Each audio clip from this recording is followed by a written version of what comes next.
Hello friends, welcome back to my channel mechanical vitamin में आपका स्वागत है। उम्मीद है आप सब लोगों की गेट की जो प्रिपरेशन है वो काफ़ी ज़्यादा अच्छे तरीके से चल रही होगी। तो जैसा कि कहा था मैंने कि कास्टिंग का वीडियो लेकर के आऊँगा, मैं तुरंत नहीं लेकर के आ सका, इसके लिए मैं माफ़ी चाहता हूँ। लेकिन क्योंकि ख़त्म करना है कास्टिंग को जल्द से जल्द, बहुत ज़्यादा मैंने एक्सटेंड कर दिया है due to some other circumstances, क्योंकि बाकी काम भी रहते हैं।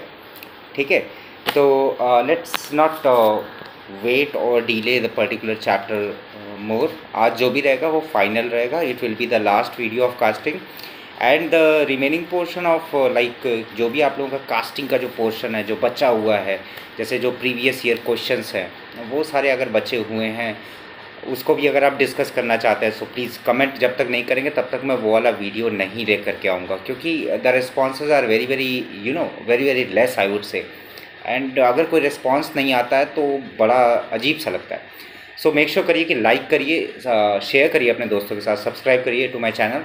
And in any case if any doubt you are having with regarding with your GATE preparation, regarding with your job, regarding internship और something, just comment it down. Okay, आप comment करिए, ठीक है। और साथ में मैं ये कहूँगा कि इफ़ यू रियली वांट कि भाई मैं प्रीवियस ईयर क्वेश्चन को भी डिस्कस करूँ, so just one comment will be more than enough.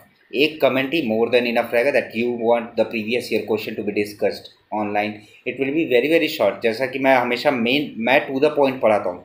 The thing is that कि गेट एग्ज़ाम के लिए theory is not much important. मैं यही कहूँगा बार बार, theory is not important but practice is important. Understanding the concept and moving on with the practices, that is the core fundamental of dealing with the gate examination. So उसी को मद्देनज़र रखते हुए थोड़ा सा आगे बढ़ते हैं और आज इस वीडियो को, आज इस कास्टिंग के पोर्शन को सारा का सारा कंप्लीट कर देते हैं।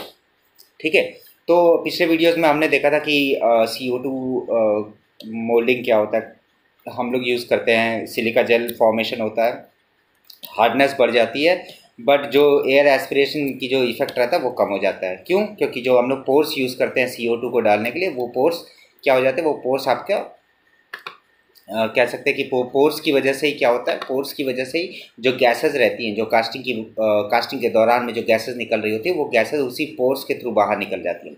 तो आज हम डिस्कस करेंगे सेंट्रीफ्यूगल कास्टिंग। सेंट्रीफ्यूगल कास्टिंग में क्या होता है, देखिए वर्ड देखिए, सेंट्रीफ्यूगल मतलब centrifugal force will be there. What is centrifugal force? Centrifugal force is a pseudo force जो कि हम लोग यूज़ करते हैं जब भी कोई बॉडी ऐसे रोटेट कर रही होती है। तो अगर कोई भी बॉडी अगर रोटेट कर रही होती है, सो वहाँ पर कोई ना कोई एक सेंट्रीफ्यूगल फोर्स लग रहा होता है। ठीक है, सो अगर मैं कहूँ कि अगर let us consider this cap, इस कैप को अगर मैं ऐसे करके रोटेट कर रहा हूँ, so it is rotating only because of centrifugal force. ऐसे करके जो रोटेट हो पा रहा है that is centrifugal force itself. तो यहाँ पर हम लोग सेंट्रीफ्यूगल कास्टिंग में हम लोग क्या यूज़ करेंगे, सबसे पहली बात दिमाग में ये रखने वाली बात है कि this is a permanent mould casting. यहाँ पर हम लोग मोल्ड को तोड़ेंगे नहीं, हम लोग मोल्ड को तोड़ेंगे नहीं, हम लोग क्या करेंगे, हम लोग मोल्ड को बार बार यूज़ करेंगे। सो यहाँ पर मोल्ड को तोड़ने वाली बात रहेगी नहीं, पहली चीज़। दूसरी चीज़ ये, हम लोग कौन सा फिनोमेना यूज़ करें, हम लोग सेंट्रीफ्यूगल वाला फिनोमेना यूज़ करें। और सेंट्रीफ्यूगल फिनोमेना में क्या होता है, सेंट्रीफ्यूगल फिनोमेना में हम लोग क्या करते हैं, यहाँ पर एक लैडल रहता है। Ladle is the portion from which the molten metal is poured in the cavity you can say। तो यहाँ पर क्या होता है, अगर हम लोग को हॉलो स्ट्रक्चर बनाना है तो उसके लिए हम लोग क्या करेंगे, ये एक एक्सिस रहती है और जब आपका molten metal यहाँ से एंटर होगा तो ड्यू टू सेंट्रीफ्यूगल फोर्स ये कहाँ पर स्टिक होना शुरू होगा, ये यहाँ पर स्टिक होना शुरू होगा, ये यहाँ पर नीचे स्टिक होना शुरू होगा। ठीक है, नीचे बाकी चीज़ें तो that are not important, that electric motor है क्योंकि इसको रोटेट करवाना रहता है, bearings are there to support it and dies are there, these are not very important. But फिर भी आप लोगों को पता है कि सेंट्रीफ्यूगल फोर्स को अगर जनरेट करना है तो हम लोग को कोई ना कोई एक रोटेटिंग मैकेनिज्म लगाना पड़ेगा and electric motor will be the one. तो यहाँ पर अगर आप देखोगे तो हम लोग क्या कर सकते हैं, हम लोग हॉलो सिलेंडर पाइप्स को बना सकते हैं। ठीक है, सिमिलर वे में हम लोग गन बैरल्स बना सकते हैं, हम लोग सिलेंडर लाइनर्स बना सकते हैं, प्रोपेलर शाफ्ट्स एट्सेट्रा हम लोग बना सकते हैं by the use of centrifugal casting. ठीक है, सो यहाँ पर मेन बात क्या है, मेन बात ये कि क्योंकि क्या होता है, कल आप एक एक्सपेरिमेंट करिएगा ये कि बाल्टी में थोड़ा सा मिट्टी डालिएगा। तो उस मिट्टी को जब डालेंगे तो बाल्टी को क्या करिए, स्टिर कर दीजिए। स्टिर मतलब घुमा दीजिए उसको, कोई लकड़ी डाल करके रोटेट कर दिए, हाथ डाल करके रोटेट कर दिए। तो जब आप रोटेट कर देंगे तो क्या होगा, जो इम्प्योरिटीज़ रहेंगी, जो सैंड के जो पार्टिकल्स रहेंगे वो कहाँ इकट्ठा होना शुरू हो जाएंगे, वो सेंटर पे इकट्ठा होना शुरू हो जाएंगे, और बाकी पानी जो रहेगा वो वॉल की तरफ से, बकेट की वॉल की तरफ मूव करना शुरू कर जाएगा। सो ऐसे इस केस में भी क्या होता है कि high density of pure metal can be forced away from the centre and less density impurities will be collected towards centre. ठीक है, जैसा कि मैंने अभी आप लोग को बताया। फास्ट रेट ऑफ कूलिंग होता है। फास्ट रेट ऑफ कूलिंग की वजह से क्या होता है, कास्टिंग यील्ड अच्छी होती है। कास्टिंग यील्ड इज, देखिए कास्टिंग यील्ड इज 100%, यहाँ पर देख पा रहे हैं casting yield is 100%। It is used for making hollow and symmetrical shape objects. ठीक है, ज़्यादा इसमें कुछ है ही नहीं। Semi centrifugal casting. Semi centrifugal casting में हम लोग क्या यूज़ करते हैं, सेमी सेंट्रीफ्यूगल कास्टिंग में हम लोग कुछ ज़्यादा नहीं, हम लोग क्या करेंगे, हम लोग यहाँ पर लिक्विड मेटल को हम लोग अंदर डालेंगे। ठीक है, देखिए liquid metal is poured inside the mould which is under rotation due to force. ठीक है, liquid metal will be entered by the use of centre of gravity. Centre of, it is not cavity, it is it is entered at center of cavity and then it is forced away from the center। ठीक है, by means of centrifugal force. मतलब semi centrifugal force में क्या होगा, पहले हम लोग डालेंगे, पहली बात पहले हम लोग जैसे ही हम लोग मोल्टन मेटल डालेंगे, मोल्टन मेटल जैसे ही डालेंगे उसके बाद वो रोटेट पहले से कर रहा होगा। जब मोल्टन मेटल अंदर जाएगा तो फिर उसके बाद दूर की ओर भागना शुरू करेगा, कब, सेंट्रीफ्यूगल फोर्स की वजह से। ठीक है, तो पहला सॉलिडिफाई कहाँ पर होगा, पहला सॉलिडिफिकेशन होगा सरफेस पे, उसके बाद प्रोग्रेसिव टुवर्ड्स द सेंटर। अगर हम लोग को कुछ ऐसा बनाना है, कुछ स्पोक जैसा बनाना है, तो हम लोग यूज़ करते हैं सेमी सेंट्रीफ्यूगल कास्टिंग। तो इसकी एप्लीकेशन क्या, पुलीज हो गया, व्हील हो गया, स्पोक व्हील्स हो गया, ये सब हम लोग कास्टिंग के थ्रू बना सकते हैं, सेमी सेंट्रीफ्यूगल कास्टिंग के थ्रू। ठीक है, सो सेमी सेंट्रीफ्यूगल कास्टिंग में क्या हो रहा है, पहले हम लोग ग्रेविटी का यूज़ कर रहे हैं and after gravity we are using centrifugal force. उसकी वजह से क्या हो रहा है, उसकी वजह से पहले वो बाहर की तरफ सॉलिडिफाई होगा और बाद में धीरे धीरे करके अंदर की तरफ आएगा। ठीक है, सेंट्रीफ्यूगिंग एक होता है। सेंट्रीफ्यूगिंग में क्या होता है, हम लोग अनसिमेट्रिकल शेप्स के ऑब्जेक्ट बना सकते हैं, अनसिमेट्रिकल शेप के।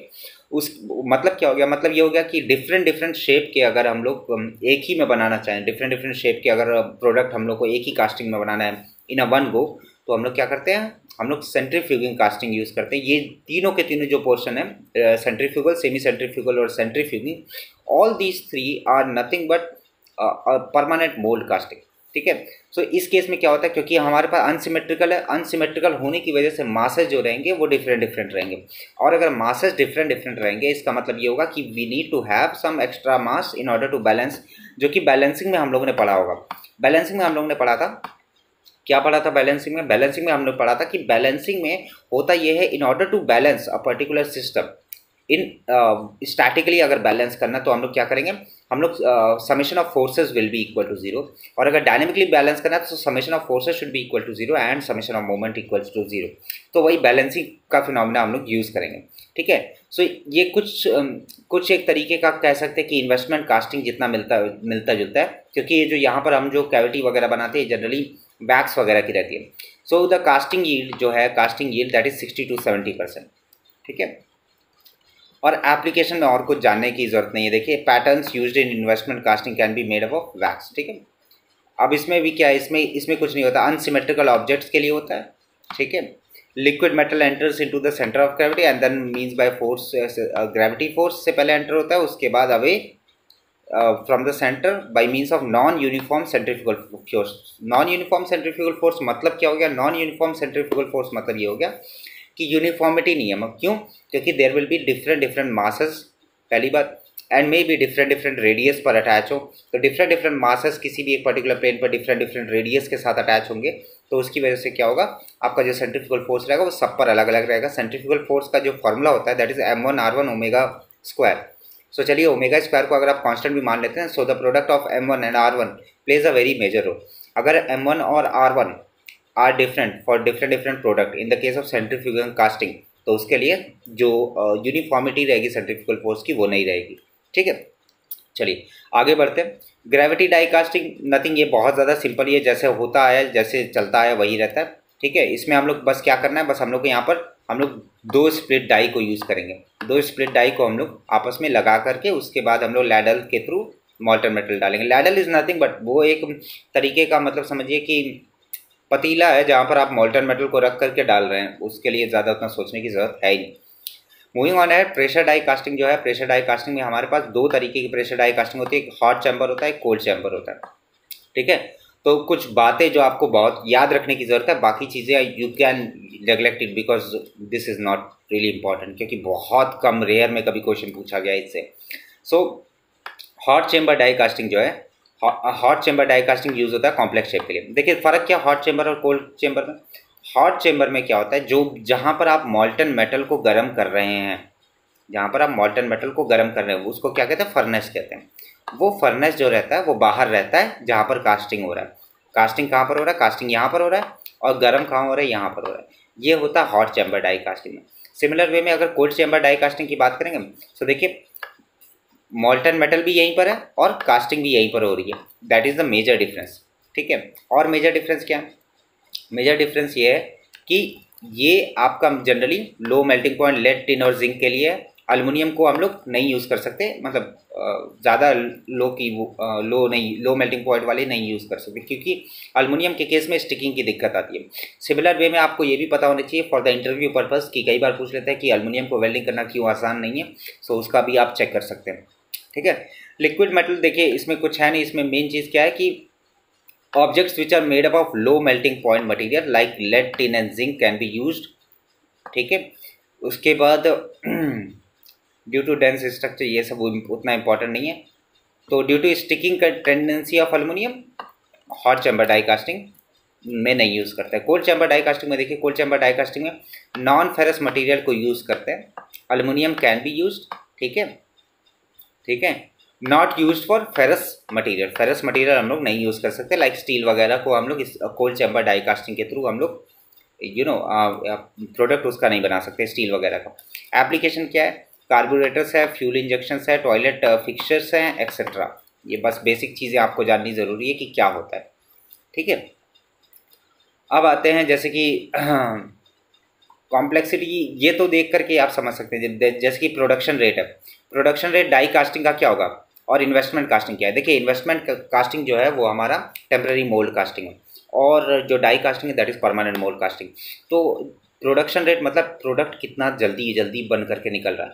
तो क्या हो रहा है इन्वेस्टमेंट कास्टिंग में, हम लोग एक प्रोडक्ट, काफ़ी सारे प्रोडक्ट को एक इकट्ठा करके बनाएंगे। इन्वेस्टमेंट कास्टिंग में होता क्या है, याद करने की कोशिश करिए। इन्वेस्टमेंट कास्टिंग में क्या होता है, हम लोग वैक्स का बनाते हैं, उसके बाद सेरामिक स्लरी में डुबोते हैं, सेरामिक स्लरी को निकालते हैं। सेरामिक स्लरी क्या करता है, उसके ऊपर एक अपना लेयर फॉर्म कर देता है। जैसे ही वो लेयर फॉर्म करता है उसके बाद होगा क्या, उसके बाद क्या होता है कि उसके बाद हम लोग हीट करते हैं, और हीट करने की वजह से क्या होता है कि जो वैक्स वगैरह रहता है वो निकल जाता है, और बाद में हम लोग उसमें मॉल्टन मेटल वगैरह पोर कर देते हैं।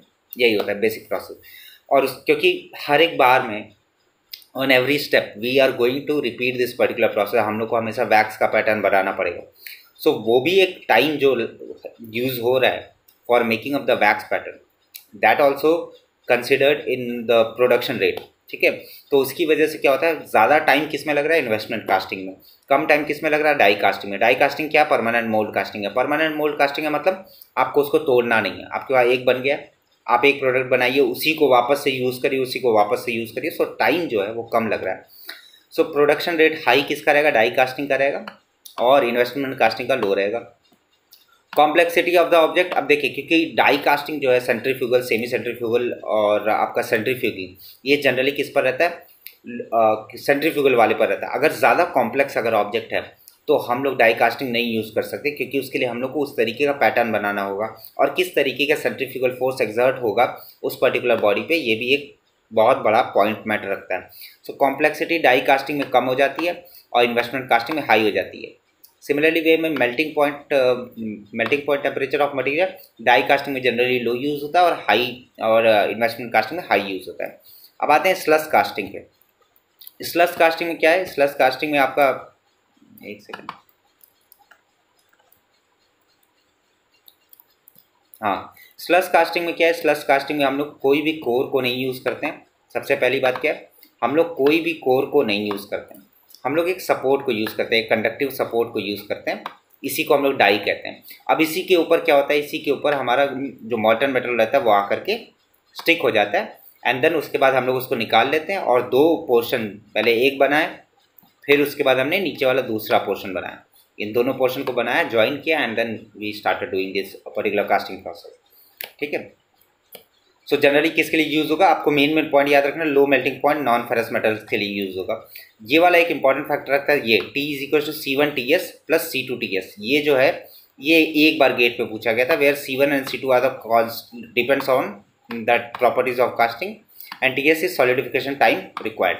ठीक है, स्क्वीज कास्टिंग में हम लोग क्या करेंगे, स्क्वीज प्रोसेस का यूज़ करेंगे, जैसे एक्सट्रूजन प्रोसेस होता है वैसे ही करके हम लोग यूज़ करेंगे। होता क्या है, हम लोग क्या करते हैं, ऊपर से एक प्रेशर अप्लाई करते हैं, ऊपर से हम लोग एक प्रेशर अप्लाई करते हैं, और फिर जो जो मॉल्टन मेटल रहता है वो कहाँ, वो एक पर्टिकुलर डाई, ये वाला जो बीच वाला पोर्शन है जहाँ पर मैं अभी हाईलाइट कर रहा हूँ, यहाँ से कास्टिंग निकलती रहती है, तो that is your squeeze casting. Similar way में कंटिन्यूस कास्टिंग भी जो रहती है वो क्या होता है, बड़े बड़े बिलेट्स, बड़े बड़े ब्लॉक्स को निकालने के लिए आपका कंटिन्यूस कास्टिंग का यूज़ होता है, and these are not really important, not important. ठीक है, अब आते हैं क्लीनिंग ऑफ कास्टिंग, ये यहाँ से जो पोर्शन है दैट इज़ इम्पॉर्टेंट। तो देखिए क्या होता है क्लीनिंग ऑफ कास्टिंग, क्योंकि कास्टिंग जब भी होगा तो क्या होगा कि जो सरफेस फिनिश जो आप लोगों को मिलेगी वो बहुत ज़्यादा कम मिलेगी।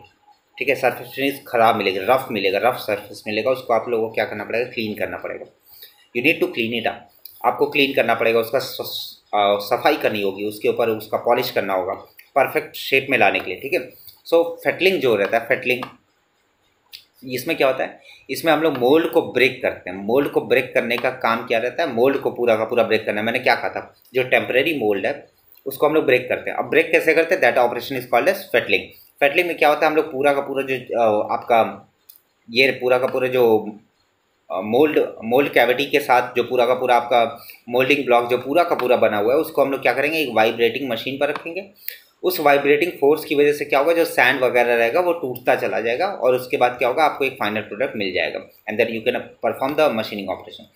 शॉर्ट और सैंड ब्लास्टिंग एक केस आता है, इसमें हम लोग क्या करते हैं, इसमें हम लोग क्या करते हैं, ये जनरली क्या होता है, इसमें एक वर्ड और भी है, शॉर्ट पीनिंग। ठीक है, तो सिलिका और सैंड पार्टिकल जो कि चिपक चुके हैं आपके किस पर, कास्टिंग पर चिपक चुके हैं, उसको हटाने के लिए हम लोग क्या यूज़ करते हैं, शॉर्ट और सैंड ब्लास्टिंग। सैंड को ब्लास्ट करता है, तो उसमें हम लोग स्टील की बॉल्स को यूज़ करते हैं, और स्टील की बॉल्स को हम लोग उस पर बाई फोर्स भेजते हैं, उस पर्टिकुलर सरफेस पे steel balls will be forced on the surface. उसकी वजह से क्या होता है, उसकी वजह से सैंड जो बाहर की सरफेस पे लगा हुआ रहेगा वो निकल जाएगा, दैट इज कॉल्ड। अब आते हैं गैस डिफेक्ट पे। अब देखिए गैस डिफेक्ट्स क्या है, गैस डिफेक्ट में सबसे पहला ब्लो होल, ब्लो होल या ओपन ब्लोस, ये कब फॉर्म होता है।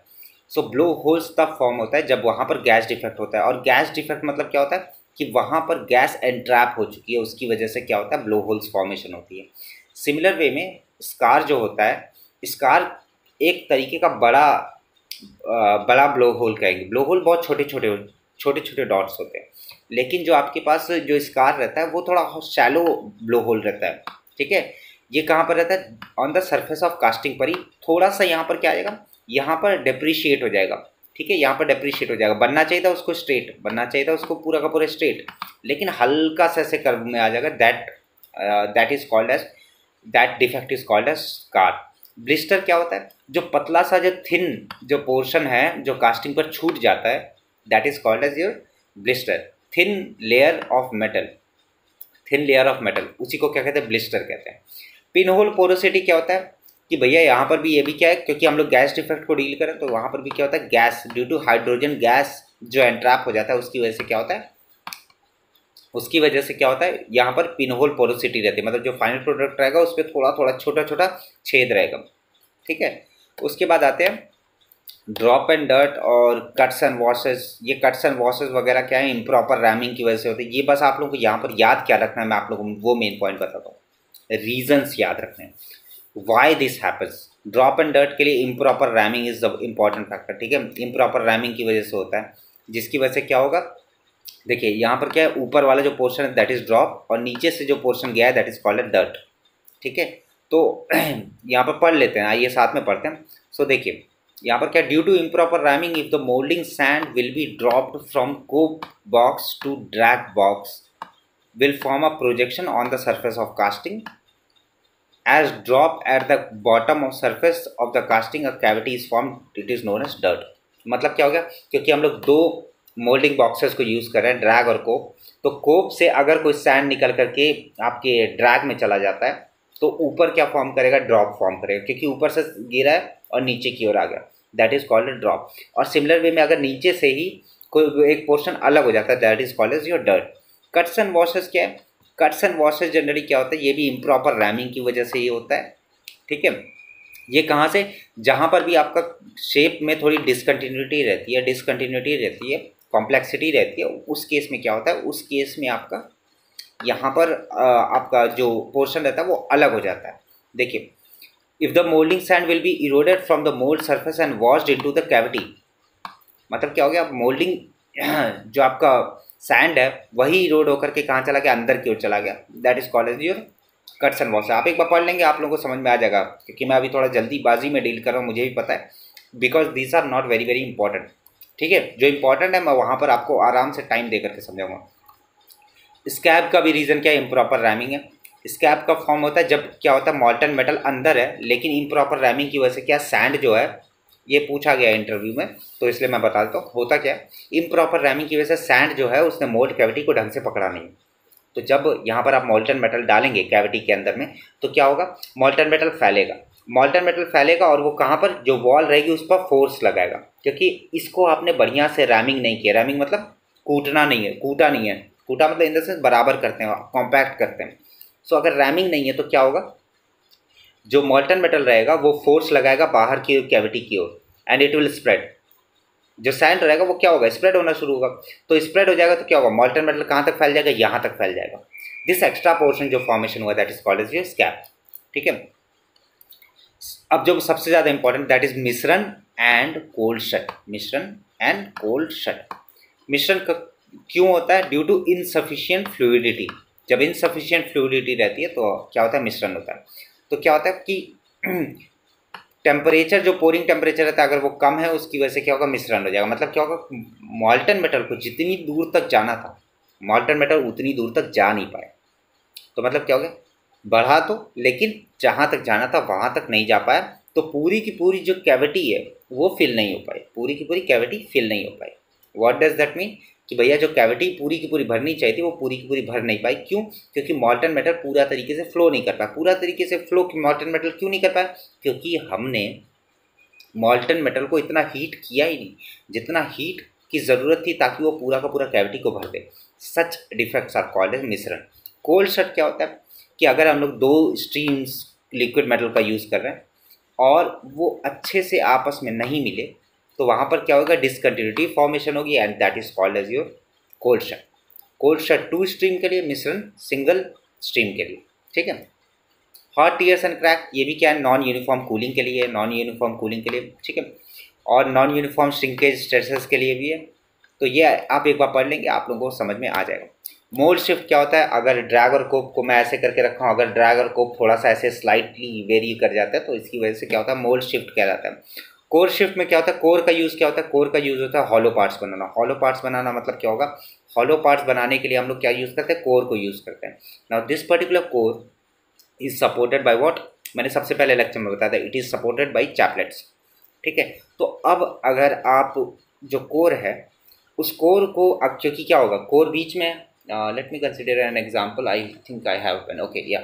तो देखो, आपको एक हॉलो पूरा का पूरा शेप बनाना है, तो इसके लिए आपने क्या किया, आपने एक कोर रख दिया। Now this pen is your core.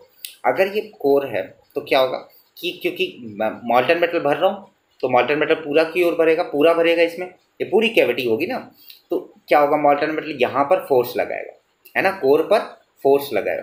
Core पर अगर फोर्स लगाएगा और ये कोर अगर थोड़ा सा भी शिफ्ट हो गया ऊपर की ओर तो वहाँ पर क्या होगा, वहाँ पर भैया प्रॉब्लम आ जाएगी, क्योंकि आपको जहाँ पर हॉलो चाहिए था वहाँ पर आपको हॉलोनेस मिलेगी नहीं। तो इसकी वजह से such defects are called as your core shift, ठीक है।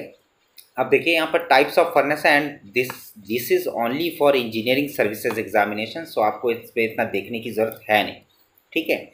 सो दैट्स इट, इतना ही है कास्टिंग में। तो जो लोग हवा बना करके रखे हुए हैं, सो मैं ये बताना चाहूँगा कि भैया हवा नहीं है, this is much more easier thing. आप लोग बेफिजूल में टेंशन लेते हैं, 4 घंटा 5 घंटा पढ़ने की इसको ज़रूरत नहीं है। अब ये शॉर्ट नोट्स हैं, now look at this particular short notes. इस शॉर्ट नोट्स में आपको सब कुछ मिलेगा, ठीक है। कास्टिंग का जो मेन है वो यहीं पर ख़त्म है, यहीं पर कास्टिंग ख़त्म है। मतलब जो शॉर्ट नोट्स है, मतलब कितने पेजेस हो गए, I think so 7 pages, 7 pages में कास्टिंग खत्म है। दैट इज शॉर्ट नोट्स, वो भी मैंने बहुत दूर दूर लिखा है, ठीक है। उसके बाद एक्स्ट्रा कुछ पोर्शन है जो कि छूट गया था, वो भी मैंने ऐड कर रखा है, ठीक है। उसके लिए आप लोगों को ज़्यादा टेंशन लेने की ज़रूरत है नहीं। इसमें थोड़े बहुत डेरिवेशन है और मेनली क्या है, फॉर्मूलेज हैं, और बाकी जो मेन पोर्शन है वो सारे हैं, ठीक है। आइए एक बार देख लेते हैं इसको, एक बार समझ लेते हैं कैसे डील करना है। कोई भी एक, I am telling once again, even a single student will comment in this particular video. अगर कमेंट करेगा तो मैं नेक्स्ट PYQ लेकर के आऊँगा।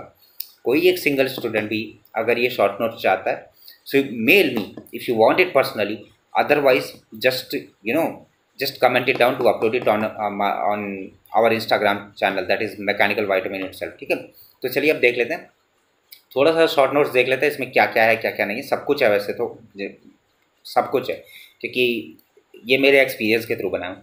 सो कास्टिंग के बारे में स्टार्टिंग में वॉल्यूम और पैटर्न क्या होता है, अलाउंसेस कौन कौन से टाइप के होते हैं, कोर डिज़ाइंस क्या, मोल्डिंग सैंड क्या, परमेबिलिटी क्या होती है, फ्लोएबिलिटी क्या होती है, हार्डनेस क्या होती है, एडिटिव कौन कौन से मिलाने चाहिए जो कि इंपॉर्टेंट है, सॉडस्ट और वुड फ्लोर से कोलैप्सिबिलिटी बढ़ती है, डेक्स्ट्रिन और मोलासेस से मोल्ड हार्डनेस बढ़ती है, Fe2O3 और Al2O3 से हॉट स्ट्रेंथ बढ़ती है, और कोल्डेस्ट से क्या होता है, सरफेस फिनिश आती है।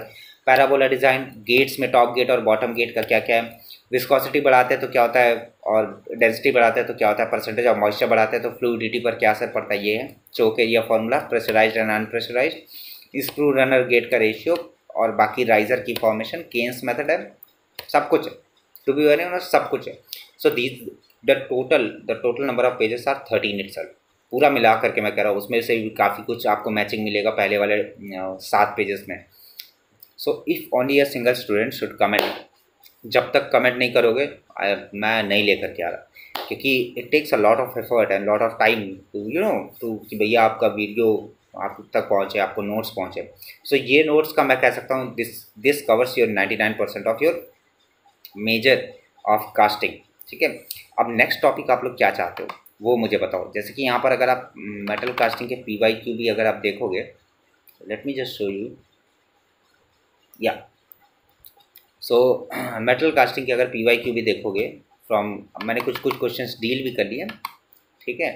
तो अगर आप देखो यहाँ पर देखो 2009 this 2.32, let me just use a highlighter काम करेगा इस पर क्या, आई होप सो, यस, नहीं काम कर रहा, कोई बात नहीं। 2.32, two streams of liquid metal which are not hot enough to fuse properly, mechanical to 2009। कौन सा है, मैंने बताया 2 डिफेक्ट हैं, एक मिश्रण है और एक क्या है आपका, और एक आपका क्या है, मिश्रण है और एक क्या है, कोल्ड शट है, ठीक है। तो क्या होता है कोल्ड शट, यहाँ पर देखिए अभी जस्ट कुछ देर पहले बताया था, थोड़ा सा स्लो चलता है मेरे पीसी मुझे पता है, और जस्ट सो यू हैंग ना होगा बस ठीक है, okay.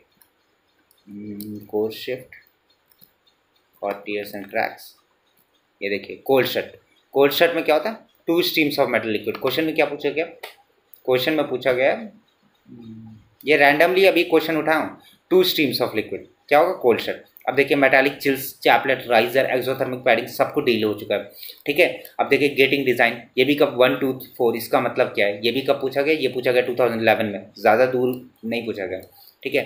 The process by which shell like casting like toys are made, toys किससे बनते हैं उसके वो, ठीक है। अब PI वगैरह के क्वेश्चन है सिमिलर वे में, अगर आप 2 मार्क्स वगैरह में PI के क्वेश्चन है सारे, और साथ में यहाँ पर अगर लेट अस सी ME, अब देखिए यहाँ पर कुछ क्वेश्चन है, लेकिन यहाँ पर देखिए जो थ्योरी क्वेश्चन है वो तो आप आसानी के साथ कर सकते हैं ये वीडियो देख करके, बट न्यूमेरिकल के लिए you can comment it down, और यू कैन जस्ट प्रैक्टिस जितना करेंगे उतना ज़्यादा सही रहेगा, ठीक है। बड़े बड़े क्वेश्चन देख करके डरना नहीं है, ठीक है। Ratio of solidification of cylindrical casting, ये कोई क्लास में ही डिस्कस हुआ था, ठीक है। अब सबसे पहले लास्ट क्वेश्चन पे जाते हैं, let me just see, yes it is, जो पूछा गया था 2022 में, देखिए casting of cube of length, consider sand casting of a cube of length A, cylindrical riser is placed on the top, आपको टाइम दे रखा solidification time, if the top of the riser is insulated which of the following radius of the rise. ये बहुत आसान question है, make sure करिए कि आप try करिए, ज़्यादा उतना डिफिकल्ट है नहीं। ये सारे के सारे मेटल कास्टिंग के मैं बता रहा हूँ। विथ प्रैक्टिस न्यूमेरिकल आप आसानी से कर लोगे। विथ प्रैक्टिस मैं एक टर्म लगा रहा हूँ कि just watching my YouTube channel and these videos will help you getting through your concept as well as theoretical portion। और रही बात जो न्यूमेरिकल की, जो भी आप लोग को नहीं आ रहा, फंस रहे हैं, तो मेक श्योर करिए, कमेंट करिए, ठीक है। तो चलिए, जैसा कि वादा किया था, कास्टिंग आज मैंने कंप्लीट कर दिया। आई थिंक 2 से ढाई घंटे लगे होंगे ओवरऑल, अगर आप उठा करके देखेंगे तो मैंने पूरी कोशिश की है कि वीडियो को कम से कम टाइम में रखूँ। और ये वाला जो कास्टिंग का जो फुल नोट्स वाला है, तो वो आपको गेट हंट वेबसाइट पर भी मिल सकता है, मेरे टेलीग्राम ग्रुप पर भी मिल सकता है। नहीं है, अब नहीं मिल रहा है, तो कमेंट करिए या मुझे पर्सनल मेल करिए mechanicalvitamin@gmail.com। और मेरा अगर शॉर्ट नोट्स कोई भी चाहता है, कमेंट करें, ठीक है। अपना ईमेल आईडी ड्रॉप करिए, I will send it to you personally, पहली बात। दूसरी बात है, if you want me to get another video on previous year questions, उसको भी मैं लेकर के आ सकता हूँ। इट इज़ अराउंड 108 वगैरह क्वेश्चंस के अराउंड है, जिसमें मैकेनिकल और पीआई दोनों को डील करना है, ठीक है। So it will be on in 2 portion. इसमें एक में हम लोग थ्योरी डील कर लेंगे, एक में हम लोग न्यूमेरिकल डील कर लेंगे। सो क्योंकि थ्योरी हमने बहुत पढ़ाई है, बहुत पढ़ा हूँ ठीक है। सो अब हम लोग इसके बाद डायरेक्ट न्यूमेरिकल वाले पोर्शन को ही उठा करके हम लोग सॉल्व कर देंगे, if you want then only. Because next video जो कुछ भी मैं लेकर के आऊँगा, it will be regarding your preparation strategy, dos and don'ts do in your GATE preparation. और साथ में अगर if you want any sort of आपको नेक्स्ट वीडियो में क्या चाहिए, आपको सीरीज़ नेक्स्ट किसकी चाहिए, इफ़ यू वांट एप्टीट्यूड लिखिए। रही बात थ्योरी ऑफ मशीन की, मैं वापस कह रहा हूँ, थ्योरी ऑफ मशीन का मैक्सिमम जो इंपॉर्टेंट पोर्शन है वो यूट्यूब पर पहले से पढ़ा हुआ है, इसी चैनल पर पढ़ा हुआ है, ठीक है। लेकिन फिर भी अगर आप लोगों को दिक्कत आ रही है, तो उसमें एक टॉपिक, स्पेसिफिक टॉपिक लिखिए, स्पेसिफिक टॉपिक बताइए, क्योंकि वापस से फिर वही चीज़ बताना again and again repeatedly, it is not good for you, it is not good for me, ठीक है। एंड अगर आप कोई एप्टीट्यूड चाहते हैं, aptitude I can easily teach, अगर आप चाहते हैं तो एप्टीट्यूड बता सकते हैं। और भी कोई सब्जेक्ट अगर आप चाहते हैं तो वो भी आप प्लीज़ बताइए। इसी तरीके से शॉर्ट में 2 से ढाई घंटे के अंदर अंदर, अगर बहुत बड़ा सब्जेक्ट है so it will take 5 hours और 6 आवर्स। मैं रिवीजन के तरीके से पढ़ाऊँगा, ना कि पढ़ाने के तरीके से। द थिंग इज़ दैट जितने भी आप लोगों ने कोचिंग इंस्टीट्यूट वगैरह ज्वाइन किए, वहाँ पर एक एक टॉपिक चलता है 6 घंटे 8 घंटे। अगर आप लोग ऑनलाइन ज्वाइन किए, वहाँ पर भी चलता है 4 घंटे 5 घंटे। बट प्रॉब्लम क्या है कि उन लोग बहुत इलैबोरेट तरीके से पढ़ाते हैं, and those things are very very random मतलब हाँ कास्टिंग ही पढ़ाएंगे, बट क्या करते हैं उन लोग पूरी तरीके से फैलाव में पढ़ाते हैं। और मेरा पर्सपेक्टिव क्या है कि पढ़ना ऐसे चाहिए जैसे आप लोग केवल और केवल गेट के प्रिपरेशन उसी फ्लो लाइन में पढ़ रहे हैं। सो जितना भी गेट के स्पेसिफिक जो भी टॉपिक है, जो मतलब केवल और केवल उसी से रिलेटेड प्रीवियस ईयर क्वेश्चंस वगैरह को एनालाइज करने के बाद, मेरे खुद के एक्सपीरियंस के बाद, तब जाकर के मैंने ये शॉर्ट नोट्स बनाया, तब जाकर के मैंने ये वीडियो लेकर के आया, ठीक है। सो वीडियो को और ज़्यादा लंबा नहीं करता हूँ, ठीक है। मिलते हैं नेक्स्ट वीडियो में। कमेंट करिए कि आप लोग नेक्स्ट क्या चाहते हैं, और प्लीज़ ये वीडियो सारी पूरी की पूरी देखा करिए।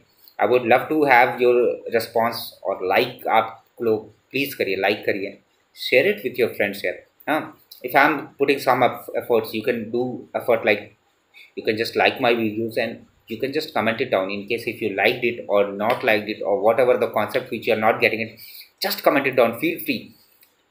The best thing is that I am your elder brother. Treat me as your elder brother, or treat me as your teacher, or treat me as your friend. But the thing is that if you support me, that is the motivation why I started this channel. Just in 1 minute I will tell you why I started this channel. I started this channel to help students. The thing is that I resigned from one of the esteemed college in at my place itself. एक esteemed college से मैंने resign दे दिया due to some reasons. After that the students were very very anxious, बहुत ज़्यादा परेशान थे, बहुत ज़्यादा दिक्कत में थे, because I was going to teach theory of machine. मैं उन लोगों को theory of machine पढ़ाने वाला था, बट इतना ज़्यादा परेशान थे, और जो दूसरा टीचर आया था वो ढंग से पढ़ाता नहीं था। सो वो स्टूडेंट्स ने मुझसे कहा था कि सर प्लीज़ आप बताइए। सो क्योंकि मैं वापस से उस इंस्टीट्यूट में जा कर के पढ़ा नहीं सकता था, बट आई थॉट कि the best portion will be to start a YouTube channel.